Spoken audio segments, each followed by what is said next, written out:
का करी दूगो गाय रख ले का इहो धंधा चली। एगो लइका रख ले का गाय रखब ओकरो खातिर पूंजी चाहिए। दूगो गाय लेवे में कितना खर्चा लगी? अरे बताओ। 1-1.5 लाख। भट। हाँ लगी जाई, बढ़िया लेब तो लगी जाई। फिर उन्हनो के खियावे खातिर खर्चा चाहिए, घास भूसा। भाई के नो उपाय बतेते कमाए खातिर। अरे कैसे चल जाई दिल्ली मुंबई? तोरी कहला से चल जाई। 12 घंटा का 10-12 हजार रुपया खाली मिलत है। खाए के रूम भाड़ा देव की घरे भेजब। का कर यार, कुछ समझे में ना आवत है। गर्मी आगिल बर्फ बेची का बर्फ बेचे? बर्फ हो बेचे वाला ढेरे हो गल हूँ। दिमागे ना काम करत है, का करी कहाँ जाई।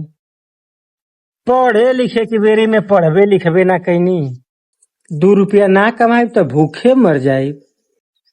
लास्ट उपाय हुए लेबराना करे जाए के परी।